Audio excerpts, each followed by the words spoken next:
what we're looking to do is to just capture stories. And part of the storytelling and the important piece that we want to really talk about is how important, from what we're learning, the Hawaiian culture plays into all of this. It's not a story of just what has happened, but it's what happened, but also going forward, how important community, your place, your position, all of that matters in respect to the spirituality and faith of what your community represents. And so for us, it's been a whirlwind of interviewing and talking with firefighters. We've met with spiritual leaders and cultural leaders within the community. Today, sitting down with you is going to be an absolute treat. A council member in Lahaina. Yeah. That's a political appointment, correct? Elected official. Elected official. Yeah. I grew up in a elected official home, so my community, my father was a councilman for, I think, 16 years and mayor for 12 years of the community that I grew up in. So I know what that household feels like, and to be a part of. And so I respect that wholeheartedly, especially when you're working on behalf of the people and fighting for the people.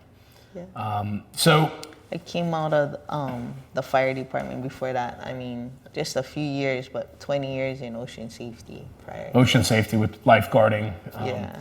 How does that, so educate me on that a little bit, because I'm fascinated by that, because the beaches are wide open and beautiful, but there's no lifeguards. Like where I come from, we have lifeguards on every other block, street block, there's a lifeguard post. How does that work here? So the lifeguards are paid for through the county. So the lifeguards mostly operate out of county beach parks. And so there's 9 lifeguarded county beach parks. And then the state contracts with the county. For each county has about 1 state lifeguarded beach. So ours is McKenna in South Maui. Okay. But here in the west side, we have 2 county lifeguarded beach parks, Hanaka'o'o and DT Fleming's. Early on, moves were made to implement a jet ski or rescue watercraft operation. And so then we, in like a 15-year trial program, we're operating on the 911 system on the dog catcher channel for most of the time. Yeah. But then, we got out from under Parks and Recreation and we moved over to the fire department. Right. And so then, as long as had been a lifeguard, we were on the 911 channel and responding to 911 calls in the ocean, where our primary responsibility was the county beach park. And then if we got a 911 call, we would leave 1 person to watch the beach, and then 1 person would go to answer the call. You grew up in the water. To live here, you're one with the land. This is, right? Everything is about the land and the water. Yeah. I like the water. Yeah. But yeah. Well, how could you not? So such a beautiful drive. We've been, in the last few days, we've been all over the island. Chief Amos has taken us to all different areas, up country, along the coast, we're inland, we're over here. It's incredible. And how this island changes so fast too. Not only just the geography of it, but also the weather. All of it is just so very different where you go. Yeah. It's stunning. And the reason why I bring this up is as we take that bypass out of Lahaina and head up towards, going towards the airport down that way, mm-hmm. You drive along on that ocean drive and it's stunningly beautiful. And there's people just pulled in, backed in, and hundreds of people surfing, playing, enjoying the water. It's just such a beautiful, innocent thing. I love it. Most times, yeah. Occasionally there's, high surf or high surf advisory warnings and things like that. So how many years have you been a lifeguard? About 20. 20 years. Mm-hmm. That's fun. Yeah. I'm like kind of jealous of that, I'll be honest. So that's incredible. And then so through that, do you then have a sense of community, right? When you serve the public. Yeah. I mean, of all the candidates, I would feel like the most like on the ground level, grassroots. There's a surf break about a mile north of the beach that I used to work at called Honolulu Bay. I don't know if you've heard of it, No. but it's kind of world renowned for just stand up right hand barrels, and there was a desire to develop luxury homes and a golf course over it, and the community kind of stood up against it. And somehow I ended up like the president of that nonprofit organization, and we kind of lobbied the state to purchase the land around it, and that was successful. And so, for all the press releases that we did regarding Honolulu and like that, a lot of people I think felt that they knew me, and then so in 2014, the state purchased about 4 miles of coastline, a lot of acres, and To preserve it. to preserve it in conservation.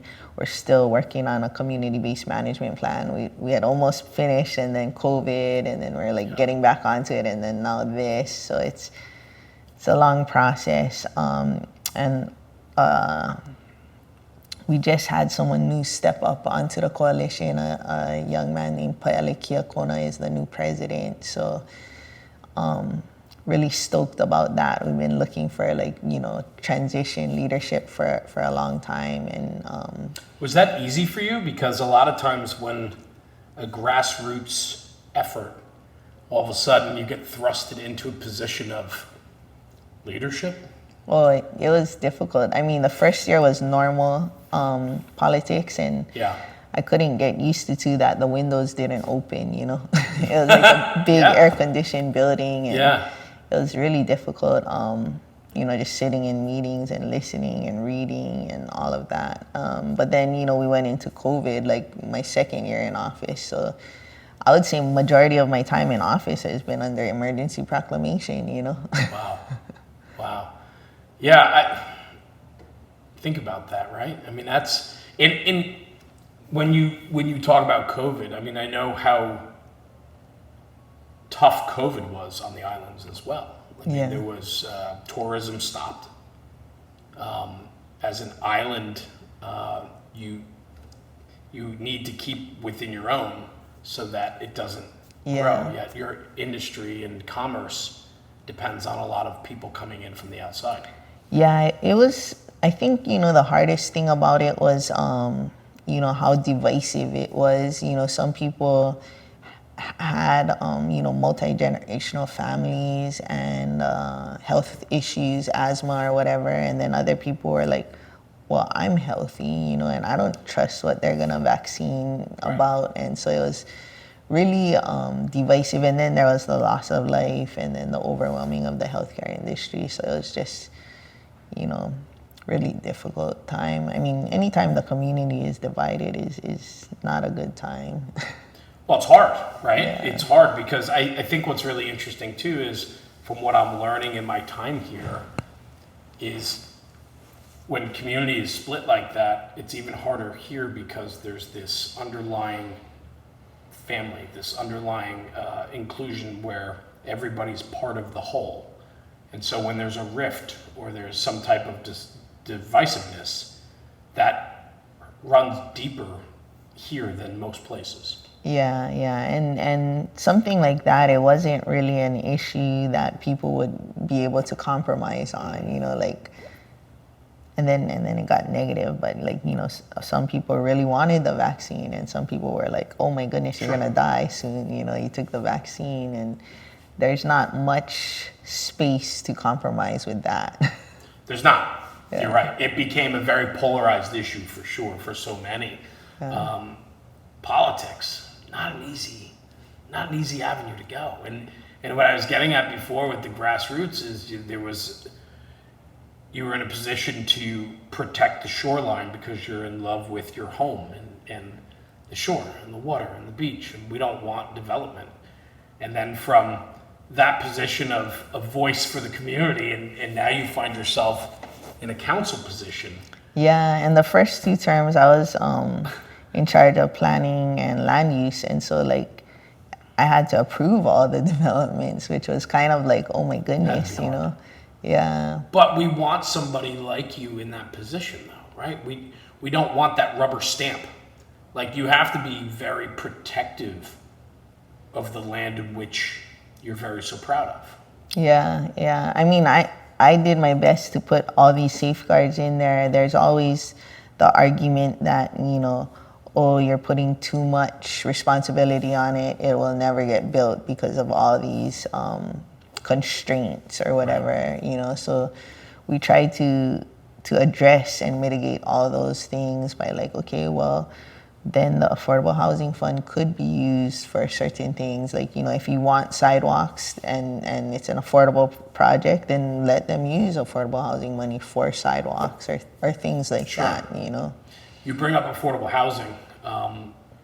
That's certainly a conversation that has been at the forefront here. I know how expensive it is to own and live. And through a lot of the conversations with the cultural leaders here, you hear about generational families where multi-generational live together in the same home.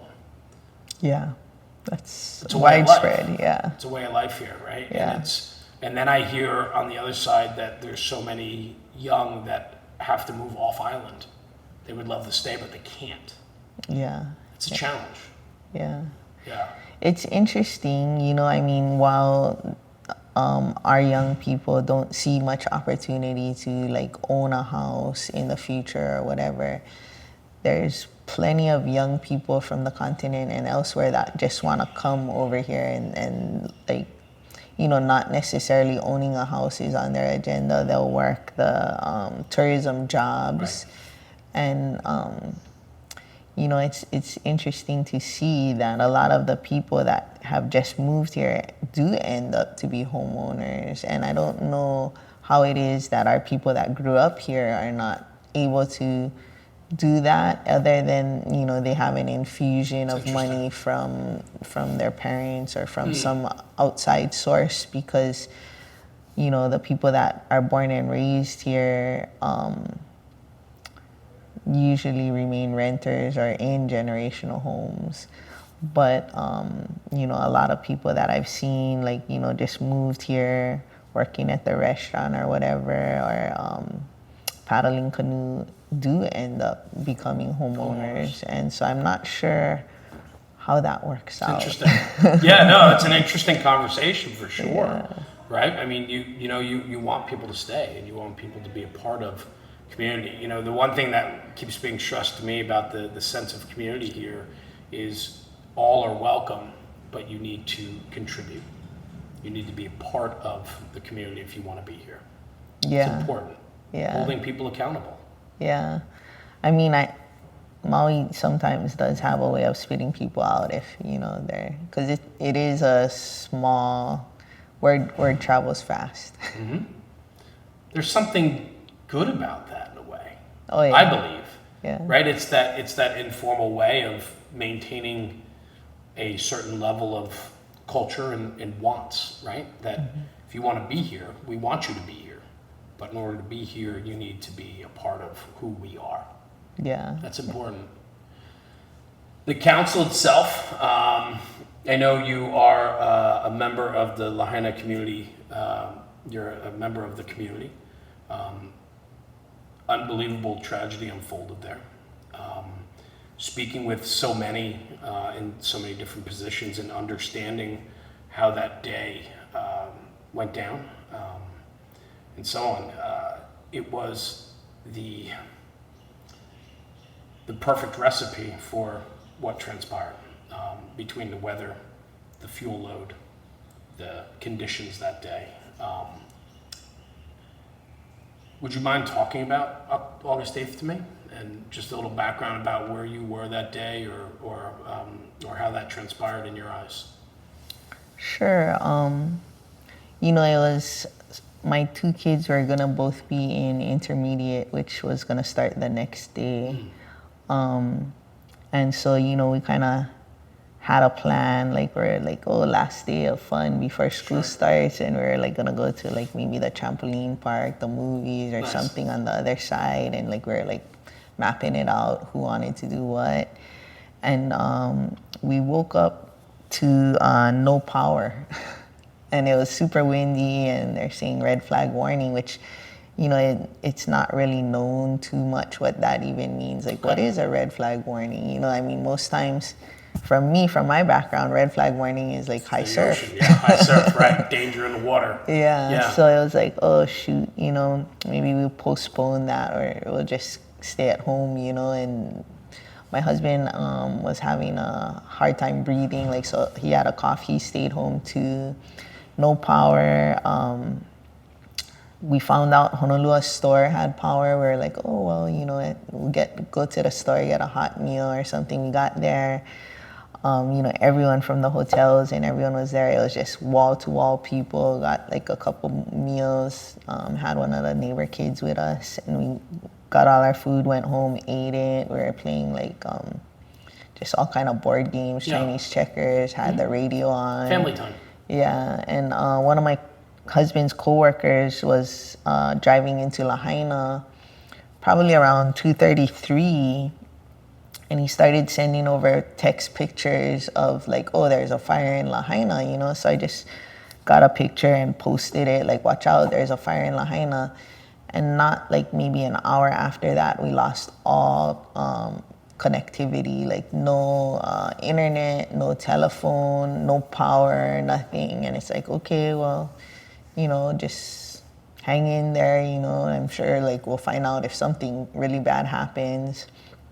I started to hem my daughter's shorts, and we didn't have light, so I went out on the porch like for the last of the light, and one of my son's classmates from school came up, and I was like, oh, that's interesting, you know, I didn't know they knew people in our neighborhood, and they knew my neighbors, and my son went down to go, like, wanted to play, you know, and he's all like, Mom, their house burned down. And I was like, what, you know?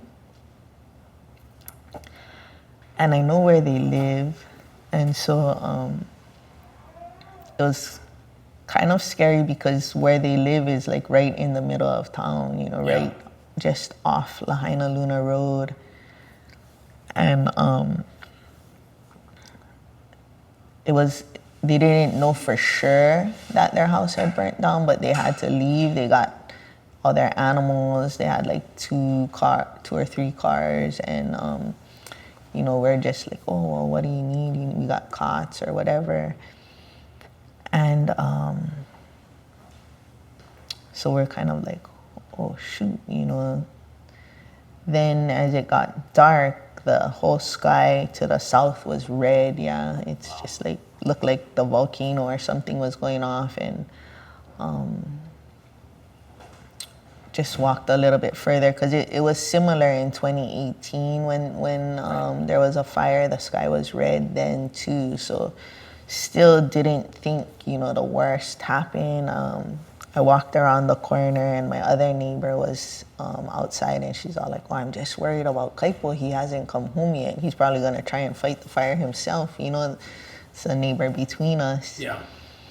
And so we were looking at it, getting redder and redder, and we see him come down the street, and my neighbor was so happy, like, oh, yeah, he made it home, you know, and he was just like shaking his head and kind of crying, and so he was just telling us it's all gone, everything's gone. And his father-in-law ran the Na'aikane Cultural Center, and they had all these artifacts, all these legal documents, you know, they were in court over land disputes and stuff like that, and he's all like, everything is gone, the artifacts are gone, the papers are gone. And you know, we're like, wow, how did you get out, you know? And he said he just took the back roads out, and so then we went to bed, but we didn't even sleep that night. one of my aides lives on the lower road, like right before me, and we were supposed to have a town hall in like 2 days and go to the other side, check our sound equipment and like that, and learn how to use it. And her husband hadn't come home from work because the road was closed and they're a one-car family. So I was telling my husband, we gotta go check on her, you know, just tell her what happened. And no one was home. We didn't know her husband hadn't made it back over the Pali. And we're like, oh, she must have left already, you know? And then we get home and she was sitting on my stairway and she's like, oh, I need to catch a ride to the county building. And I'm all like, oh, we're not going to the county building today, you know? So, This is the next day? the next morning, like Next about morning. 7 or something, the next morning. The fires are still burning. So, I think I can't really remember much after that, but I think I went out to the vice president of the Save Honolulu Coalition lives in Honolulu Valley. And the people that live in the valley, a lot of them are off grid because there's no real services. Right. You can't have like Spectrum or anything like that. So I just, thought that he would have communication because he has his own power systems and like that, and he did. Yeah. And so, I made some calls, and I knew that Maui Preparatory Academy was being used as a shelter. And so I was like, bro, we're gonna need supplies because I know Honolulu's store is like wiped out by how many people were there. And so she's like, okay, we're gonna try and load up some boats and get them out to you. I'm like, have them come to DT Fleming's and we can communicate with the lifeguards and everything. And so just trying to coordinate supplies to get in by boat to DT Fleming's, and they ended up going down to Ka'anapali, I guess, and it was just hours after they were supposed to be at DT Fleming's. And so we didn't go and meet the boats, but it was like they didn't understand how bad the communication was on the outside or what even the situation was, because the only way I was able to call outside was to be in Honolulu. Right. And then I couldn't communicate to anyone else inside until I drove out from Honolulu, which is, like maybe a 10 or 15 minute drive. So like I drive in, make a call. By the time I drive out, the situation is radically different. Sure. And then there's no communication. Like, I'm like, I can't be driving back and forth, and it's right? like ineffective, and I felt like, they weren't really making the most out of the 800 megahertz radios that the lifeguards had. I'm like, you're trying to coordinate a supply drop. The lifeguards here have 800 megahertz radio, the same as the fire department. Like, move them to a dog channel back again, because after we moved to the fire department, they gave us an ocean safety channel. Like, if we need to occupy the dog channel to like have a conversation, why aren't we doing that? And That's great thinking on your feet. No, I mean that. I mean, that's, and that comes from your background of knowing the infrastructure from being a lifeguard for so long. Yeah. So it was then come to find out that they were moving all the people out of the shelter at Maui Prep to the other side, but they never told us. And so people were still trying to get supplies to Maui Prep, but we didn't realize that the survivors got moved out. And just, that first 2 weeks felt like a lifetime because so many people didn't want to leave West Maui because we knew that the road to come back in was closed. So nobody wanted to leave and get stranded on the outside. Yeah, because you couldn't come back. And we knew, like thousands of people were displaced. What us guys on the Upper West Side with houses gonna go out of West Maui and then be like, add on to their problem of thousands of displaced people, and some people had their kids on the outside and they were inside, or vice versa. So that separation until when they opened it was really kind of traumatic to a lot of people. You know, like I didn't leave West Maui myself until we had a council meeting, and it was kind of like being in that council meeting was the first time I had sat down in weeks, you know, and not been like in survival mode, and so then keeping my eyes open was a little bit difficult. I'm sure, right? I mean, when you're in survival mode, it's all speed straight ahead. Yeah. When you had that second though to turn that off for a minute, I'm sure one, just the sense of tiredness overwhelms you, but then it's also this overwhelming sense of what's happened. Yeah. And being on the outside, it was pretty much like normal on the outside. You know, everybody's phones worked wherever they stood, and internet worked, and electricity and water and everything. So that was kind of eye-opening a little bit, like a little bit parallel reality. Sure. For you to be a community council member, inherently there's a position of leadership there. So in that first week, the first 2 weeks, I'm sure it was within you to make that decision to get coordination and communication going and to be a leader for your peers. I mean, that had to be a tremendous burden on you. Not burden, it had to be a tremendous feat for you because so many needed so much. Yeah.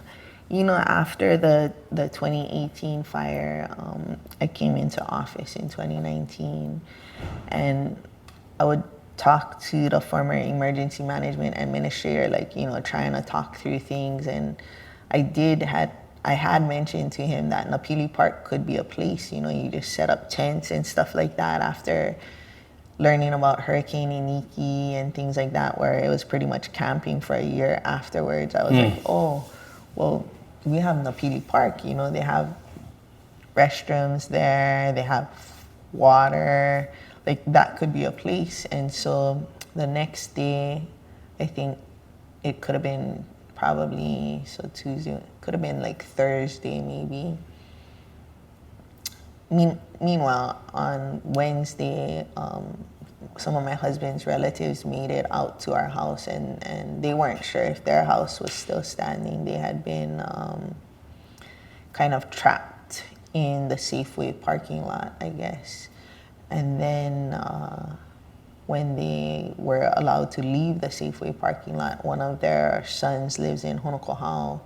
But as they reached DT Fleming's, there was a blockade, and I think they would have been allowed to go to Honokohau, but they just turned around before they even reached the blockade. Yeah. And so then they came to our house, and so they were staying with us that first few nights. But when I was at the park and I was talking to my neighbor Kaipo, who had seen the fire going on, and he was saying, like, you know, sounded like a war with all the propane tanks going off and cars exploding and stuff like that. He's all like, bruh, everybody's gonna need help, you know? And I'm like, oh, I already talked to the emergency management administrator. Like, this park could be a place, you know, if we just set up some tents. And he's like, I have some tents at my farm. And so he's all like, but I don't know if I'm gonna be able to make it to the farm, you know, with all the blockades. Right. And so my husband's family had been making it down to check on their house, and amazingly, their houses were still standing. And so I had asked them, like, you know, how do you get to the house? And they said, oh, the red gate by the Hyatt is open. So I brought my county ID badge. I said I was the council member, and I jumped in with my neighbor, and I'm like, I think we can make it to your farm, you know? Right. Yeah. And so as we were going down, we hit Kaanapali. The traffic was all backed up. Somebody was stopping people at the bottom, and I was like, oh, go into Kaanapali and go through to the Hyatt. And we seen, you know, the big Roberts buses being loaded up, all the tourists with their luggage lined up on the sidewalk, like getting ready to leave. and nobody noticed us just driving through, going to the Hyatt, and the gate was open, so we made it out from Hanaka'o Beach Park onto the highway, so we bypassed that whole blockade over there. And as we were going towards the bypass, just like seeing everything was kind of overwhelming. I seen my husband's grandmother's house had burned down, like just all Wahikuli was burnt down, and I didn't, that first time going through, I didn't even notice what was still standing because my eyes were just going to everything that was not there anymore. Was that the first moment where you really had an understanding of the size and scope of the fire? Yeah. Yeah. Yeah, that was the first time I made it through. Like before that, it was just people telling me stuff. Like someone said Safeway burned down, but Safeway was still up. And I went through a couple times to my husband's auntie guy's house was still standing, and then his cousin house was standing. But just to get there, I showed my badge like to get past the blockades over there. And so we got eventually to his farm. It's right off Lahaina Luna Road, before the bypass, but it's on Kamemesku's land. It is some people call it, the fallow lands on the south side of Lahaina Luna Road. He had a 12-acre lease, I believe, for a farm there. So we hooked up his trailer, got a bunch of tables, chairs, tents, just anything we thought we'd need to create like a hub, you know. And then when I got home, we got out our tents and some tables, and our other neighbors brought out their stuff. And like there were like 5 or 6 main families, like most of them original families of the neighborhood. It was a workforce housing, experimental design neighborhood. And we just started putting together our things and making like a hub. And like I just remember, like, it seemed like all we did was set up a tent and a dump truck full of clothes showed up. Like, they just started unloading garbage bags full of clothes, and I was like, not the clothes, because in 2018, when the fire happened, the clothes became like an overwhelming issue, and I was like, oh my goodness, the first thing they're bringing is clothes. And luckily, there's a lot of, young girls in our neighborhood who were all about sorting them out and things like that. But, it was interesting who was coming through. Like, we had specific people that we knew that weren't allowed to come through, and then other times, like, box trucks full of supplies would come through, and they weren't looking for us, they were looking for someone else. A funny story is we had an idea about the same time as these other uncles had an idea, and we didn't realize, I didn't realize what they were doing. I don't know if they realized what we're doing. But our park has kind of 2 hubs. Ours is a big operation, and theirs is like a couple tents and stuff like that. And it's two of these old uncles that kind of got displaced from their house, and they were staying at the park, and I guess one of their nephews have big connections, and so they came and they were looking for him in like 4 big box trucks, and we're like, oh, it's probably those guys down there. So we sent them over there, and it's like these 2 older uncles, and they're like, we're not ready for 4 big box trucks. So they came back here, and we're like, oh, but they're over there. They said, send them to you. It's all yours, So then we like formed a chain line, like handing supplies over. And isn't it kind of incredible, though, that the supplies were just showing up? I mean, you took it upon yourself to build this hub in the park that you felt would be a good centralized hub spot, and then all of a sudden box trucks are showing up? Without communication. And realistically, it was happening at almost every county park. Everybody had the same idea. I don't know if they talked about it beforehand, like I talked about it beforehand, but everybody just took that initiative. And I'm not sure why the road was closed to supplies. You know, it was like questionable about what was allowed through, and then, you know, once the road was closed, boats from Molokai was coming across the channel, boats from Hawaii Island, boats from Oahu, Yeah. and the channel between Hawaii Island and Maui is no joke. It's known to be a rough channel, Alenui Haha channel, and it is kind of overwhelming, like that people, you know, just saw that on the news, and everybody took it upon themselves to send help like that. It's who you are.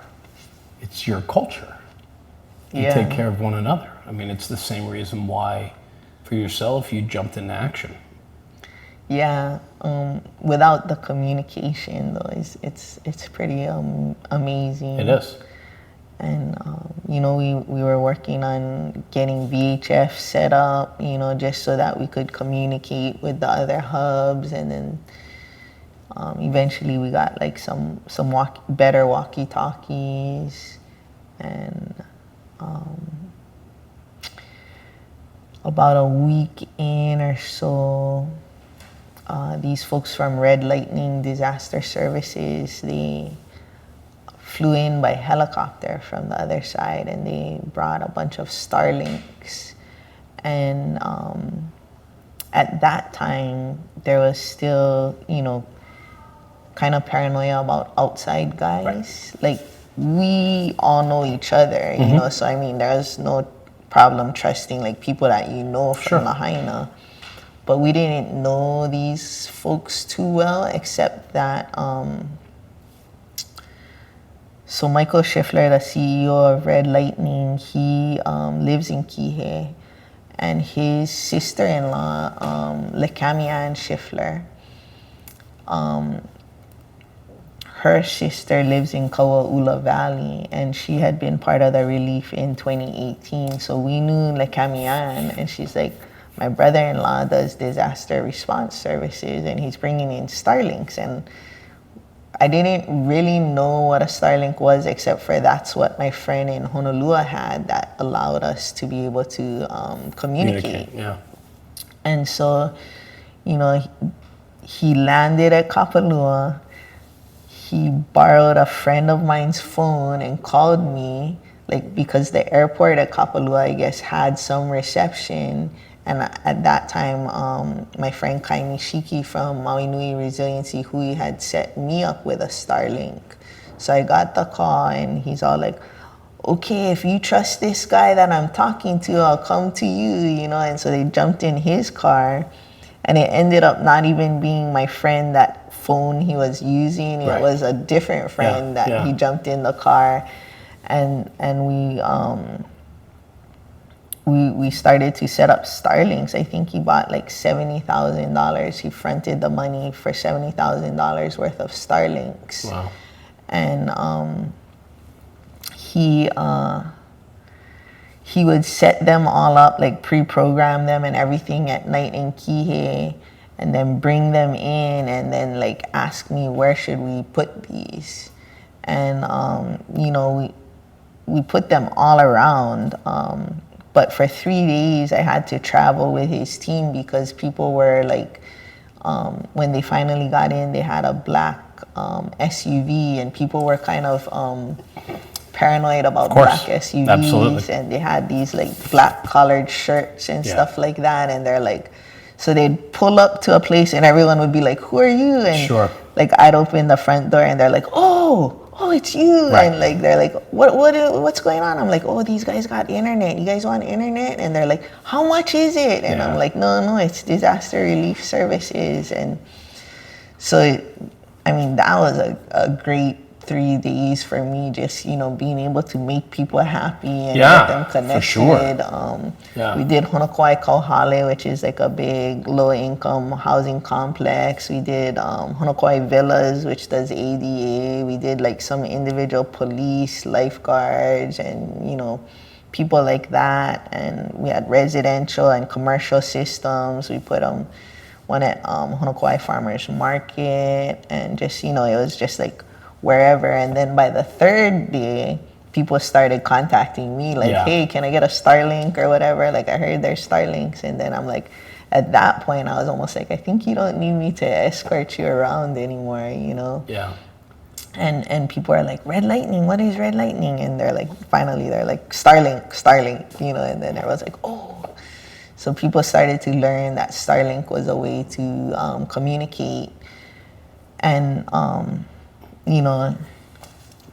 people still wanted regular communication because the Starlinks were like, had a maybe 200-foot radius or something like that. So in those big apartment buildings, they'd have to like come from their room down to like the pool area or something. So it was just a band-aid solution, for the moment. But people could call their friends and like that and say that they're alive, So that was helpful. That was a big part of the early days, is communication, open communication, so that there was a real sense of the situation. I mean, there were a lot of missing people at the time. A lot of families were torn apart, and the list of missing, and then people were found, and then so the list was always changing, and so on. But the fires themselves were obviously devastating to your community, the people you represent, and I know for you, going forward as a community leader, there's a lot of weight on you and your fellow council people, the mayor, because there's a tremendous amount of push and pull that's happening with everything. So going forward for you, protecting the integrity and legacy of Lahaina and its people is paramount for you. Yeah. We've been having many conversations about trying to start a land trust. Yeah.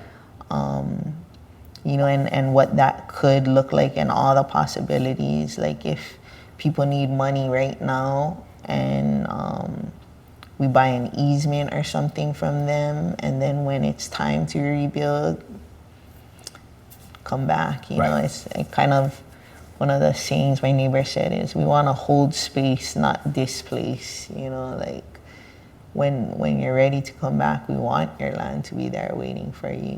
And if we still hold the easement, or if you pay back the land trust and you have your property back, whatever it takes. But still, there's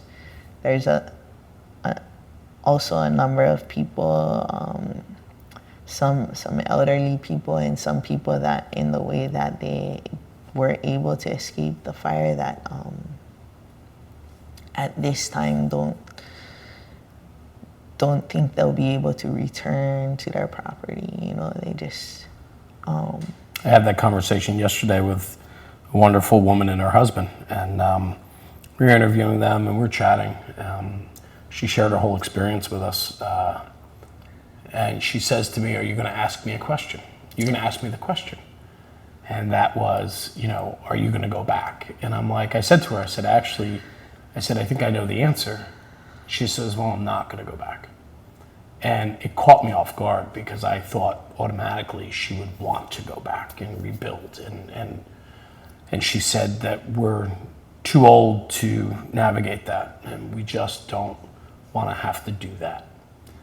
They're fortunate that they have a place that they can call home now and so on, but I know that's not the case for so many.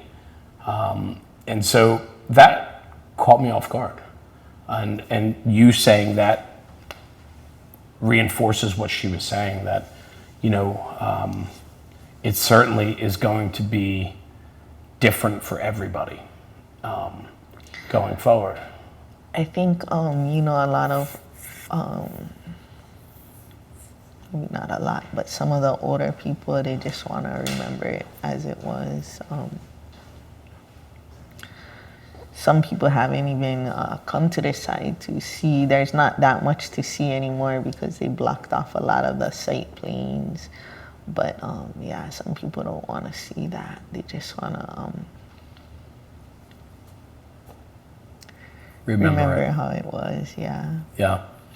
but two, we have heard from a lot of folks that even if they don't want to come back, or even if they're moving away, they don't want to be known as a sellout. And so the land trust is a idea where they can sell in to the community. Community land trust. And so we're talking with different entities that might be able to stand that up for us quickly, take the monies and purchase the lands until we can form a structure and a governance and like that. And there's a couple different land trust type of organizations that are interested. It's just, moving in before the speculators do, and moving fast enough for the families that need the money right now. Yeah. Well, I can say this, you being homegrown, from your roots, and being a member of the Lahaina community, and your days of a lifeguard, and now in public service as a council person, they have good people like you fighting for them and to make sure that the legacy of Lahaina lives on, for sure. And, it's going to be an arduous uphill fight. But it's a fight that I know you're willing to have, and so many are willing to support. So, through the conversations that we're having, Lahaina seems to be so special to so many. And the rebuild, the restructuring, and all of it, I'm sure will be in regards to how people cherished Lahaina, for sure. So, well, we give you all the support in the world, and I just want to thank you for sitting down with me today and just giving me a little bit of your story. And I wish you nothing but strong success with your future endeavors on rebuilding Lahaina and representing its people. Like we started the conversation, I grew up in a political household. I grew up in a council member and then a mayor's home, and I know that it is a 24-hour-a-day, 7-day-a-week job when you do it correctly. And I know that it's consuming you, I'm sure. And so I wish you full speed ahead, but take care of yourself too along the way. Thank you. When you shoulder the burden for so many, oftentimes we forget about ourselves. And it's important to sometimes just take a time out and focus on yourself too. So be sure to do that. Thank you. Yeah, you're welcome. Thank you so much for joining me today. Sure. Really, thank you. It was a wonderful conversation.